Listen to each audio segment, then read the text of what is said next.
Thank you. That was awesome, right?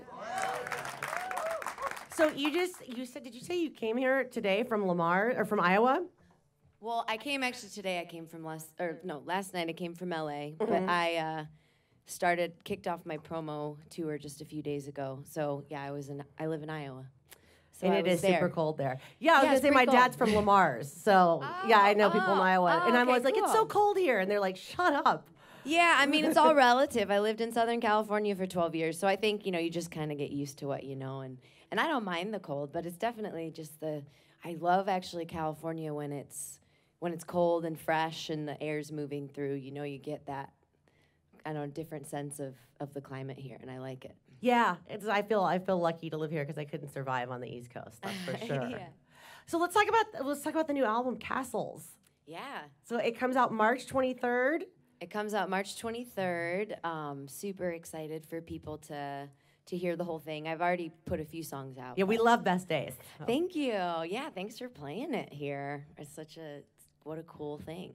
Where were you when you started making the album? Did you start making the album last year, or? I mean, I kind of have done it in bits. Best Days I started writing actually for the last record, and I just couldn't quite finish it. I wasn't ready to finish it yet, and so I finished that, 2016, late 2015, 2016, was writing and recording, I bought this farm in northeastern Iowa, so I was able to kind of lay the seeds, so to speak, of like the record, recorded a little there, wrote a little there, and then, was in London and Berlin and LA and, kind of also traveled around and worked with different people, and most of it was mixed in London and, but it kind of just a little bit of this and a little bit of that. But it took about a year to make. So that's so awesome that you have a farm in Iowa. Like I would, if I had a ton of money, that's what I would pay to have, would be no neighbors. You don't even need a ton of money. Well, in Iowa, yeah, I know in the Bay Area, like, I'll never own a shack here from Home Depot. I couldn't even do that. Yeah, but no, I grew up in the Midwest, in the Quad Cities. I don't know if you're familiar. Yeah. So I didn't think at 18 when I left I'd ever want to go back. But once I kind of got into my 30s, and I was living in Ojai, California, which is beautiful. I was there for 7 years, and I was in LA for a bit before that, and I don't know, there was just something in me was like, I think it's time to like go home, or at least near home. I'm still a few hours from where I grew up, but yeah, I say farm. I don't do any farming right now. Right. I rent my tillable acreage out, but I would like to just kind of do conservancy, and I garden and stuff, but I'll talk about that forever, so you'll have to change the topic, because I won't even talk about my music. I'll just talk about my garden if you let me. So. Do you have a recording studio there at the farm, though? Not exactly. Like I have this house that I fixed up, and there's like this side room, and it's not insulated. So if you want to do something in there in the winter, you have to like bundle up and put the space heater on. But it kind of is a nice way to be creative when you kind of are a little uncomfortable. So I have some speakers and a mic stand, very limited studio, but these days you can really do a lot with a little. So people who would come visit and work with me and record with me would kind of bring their bits of gear that they could travel with, and we, made it work. So I was able to, in theory, record, but it's not really a studio, but it's what I use as a studio. That's a really interesting concept, though. I never thought about that being uncomfortable, making you be creative. But I guess that makes sense.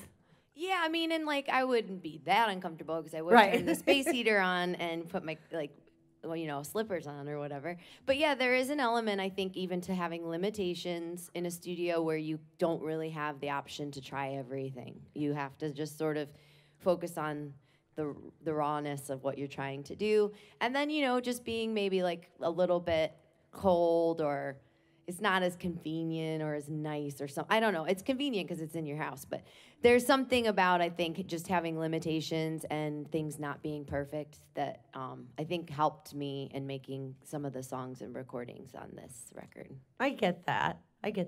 Have you been singing since you were a kid? Your voice, by the way, is amazing. Like, I can hear you can do the soft, pretty voice, and you can just belt, and that's just so awesome. How long have you been a singer? Like, when did you know you could sing? I pretty much have been singing since I was a kid. I joke like I'm the youngest of 4, so it was sort of like I would just sing really loud and make up songs, and that was sort of, and perform a lot. It was sort of like my way of like getting people to like pay attention and listen to me or something. Right. So I was always like performing when people came over, as a lot of kids do, you know. But I was definitely making up songs, singing. I was Annie when I was 9. I know. I was going to bring that like, up because I was obsessed with her as a kid. Oh, me too. I still am. I'm every Halloween. I'm Little Orphan Annie. You still do it? I still do it. That's awesome. Kind of weird. Yeah, I still dress up like Annie every Halloween. I sang the songs, but really off key, like bad, and the wig was kind of bad, and like with brown hair coming out of it. Yeah, no, I think everybody should sing because it is a joyful thing to do, you know. And I think that's why I always like to sing, and just have worked at it too. You know, it's a muscle. You got to strengthen it and exercise it. But yeah, just been singing my whole life, and was into musical theater, and then in high school started playing guitar, and kind of just went from there. And you went on tour with Lenny Kravitz. This is a crazy story. I have to bring that up. He found you on MySpace? Well, that's sort of like the story on like the internet. Really, I had been signed to a label that I ultimately got dropped from.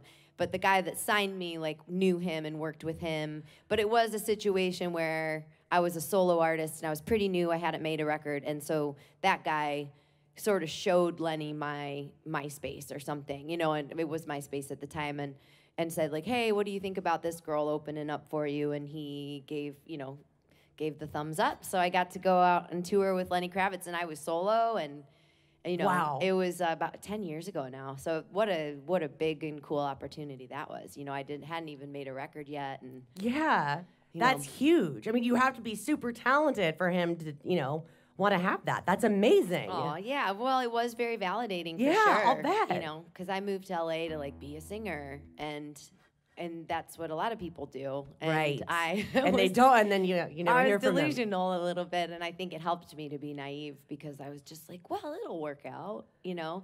And so to actually have, like Lenny Kravitz give you the go-ahead to be his opener was like a very encouraging thing that like, oh, you're headed in the right direction kind of validation.